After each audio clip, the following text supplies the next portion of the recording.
Generally, biographies can tell us a lot about the historical period in which a person lived.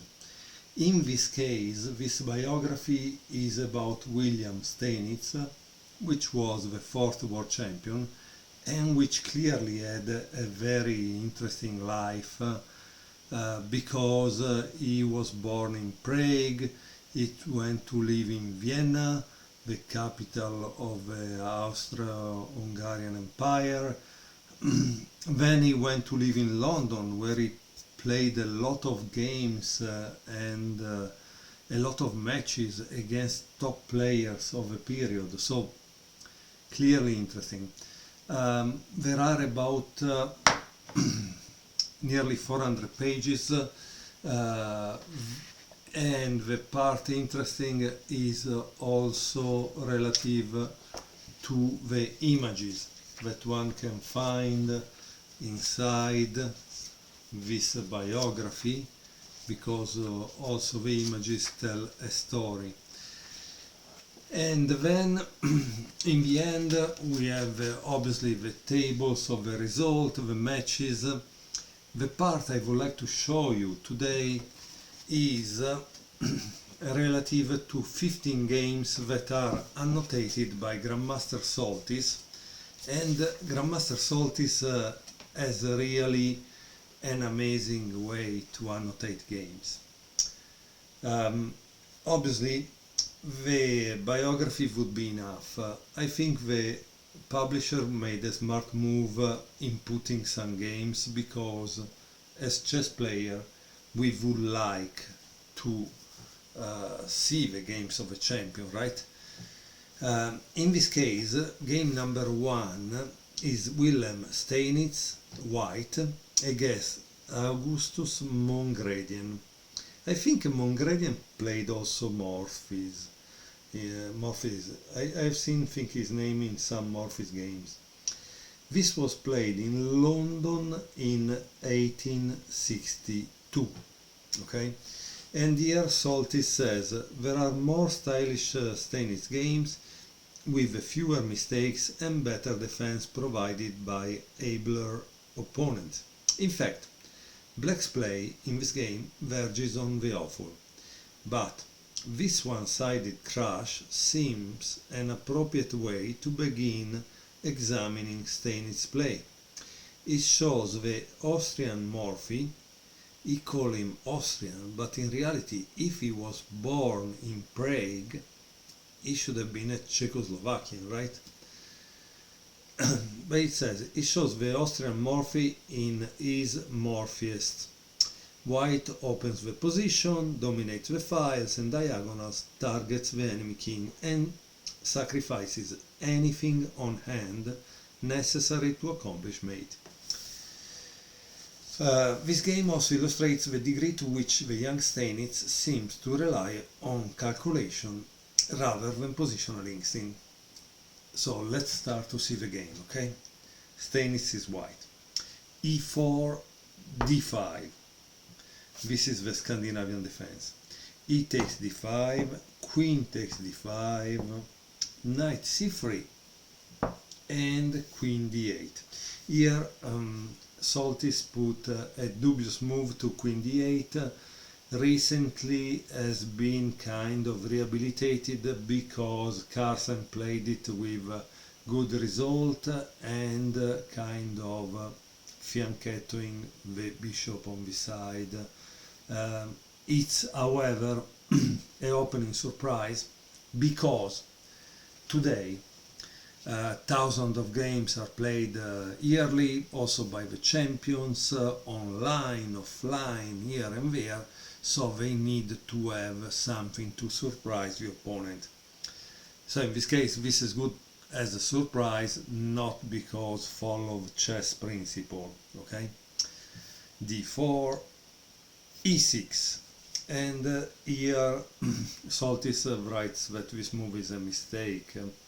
He says, Mongredian does not appear to have been much of a player, and he adopts a kind of stodgy, sterile opening that amateurs sometimes do, because it is simple to play and postpone problems until the middle game.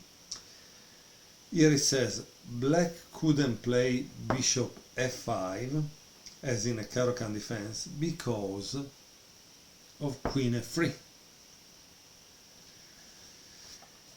Hitting f5 and b7 at the same time. And practically it says that instead black could have played c6 or knight f6.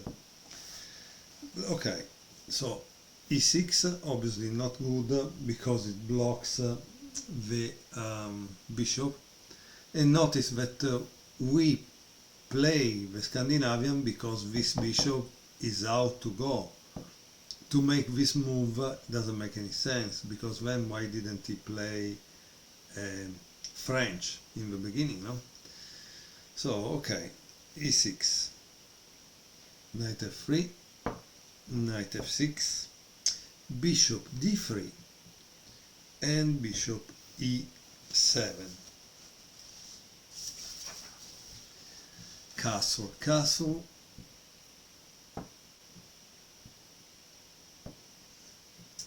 and bishop e3. This last move is the only really questionable decision by white. Steinitz visualizes an attacking formation consisting of knight e5, f4, and queen f3 or rook f3, h3. Okay, so when knight e5, f4, tac, tac. Okay, this is to give an idea of a possibility. Before he can do that, he protects his d pawn, but the bishop has a great future on f4 or g5. So that's why I like Soltis, because he explains the things very, very easily and in a good way. b6, this is a typical 19th century defensive play. Today black would strive for liberating by c5 and knight b d7, okay, instead of b6. Knight e5, bishop b7, f4, knight b d7, queen e2, and now there is another mistake by black, that is knight d5, okay. He says, Soltis says, this and black's next move surrender all hope of equality, which he might have approached with 11 c5. So he had to play this move instead of knight d5. Why knight d5 is not good? Because here is a defender. Here it is not, so you don't understand what's going on, right? Knight takes d5, e takes d5, blocking this, so okay, and rook f3. From here on the game takes on a more logical character, and black gets the opportunity to play only one more dubious move. Here the standard threat is bishop takes h7, okay? So obviously he blocks with f5, rook h3, g6. Now there is a threat because black could make this maneuver, okay? So that's kind of good. But obviously it's white turn and he attacks the chain, the pawn chain in the center right away. Okay, so g4, f takes g4, and this move obviously loses quickly. That's really interesting. Do you know why f takes g4 ends the game? Please pause the video and try to find it out, okay? Boom! Rook takes h7. Here it says, if this game were played today at Linares or Bruxelles or Hastings, some grandmaster annotator would surely criticize white sacrifice as being overly risky, when the simple queen g4 gives white a powerful attack. However, the thing is, we enjoy this game, and this game was chosen by Soltis because of this crazy sacrifice. Okay, knight takes c5, so let's see what happens, because at this point we want to see it, right? F takes c5, king takes h7, queen takes g4. Notice now there are 1 and 2, and there is the bishop pair aiming at the king side. Rook g8, and what would you play now? Because you see, here it gives you an idea, and it's already the second time I see it in Steinitz games, that the pin is what he exploits most. And here he played queen h5 check, king g7, queen h6 check, king here,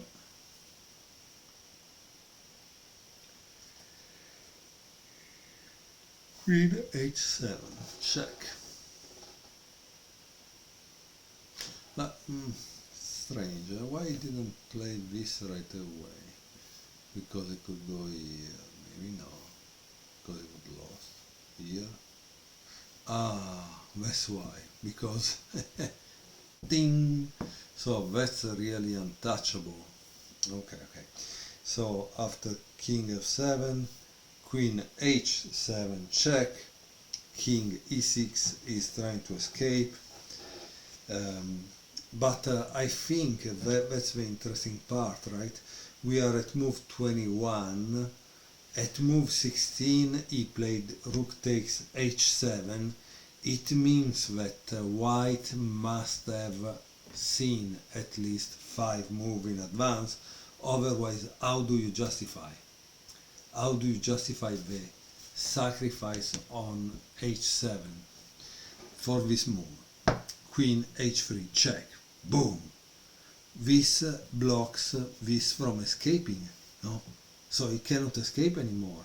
And now, after he plays this, finally white has a tempo he needs to play this move, check,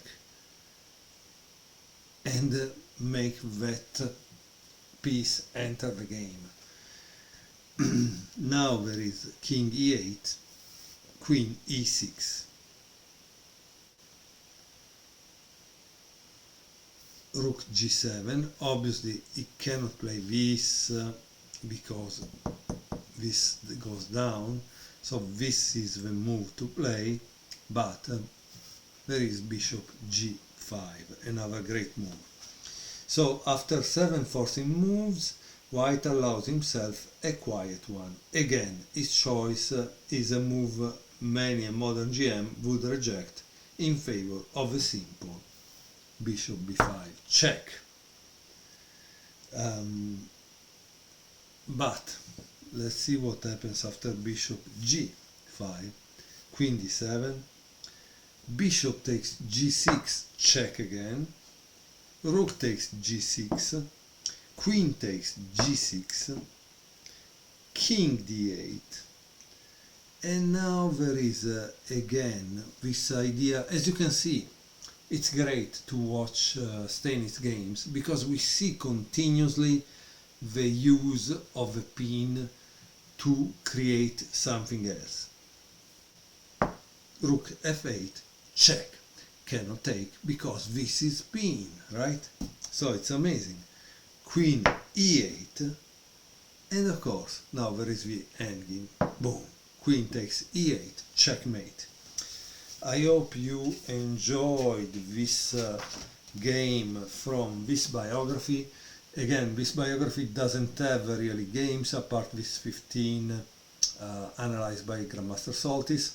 They are beautiful to watch, so I think it will be worth to convey them to the possible reader of this great book. I hope you enjoyed this game, and see you next time.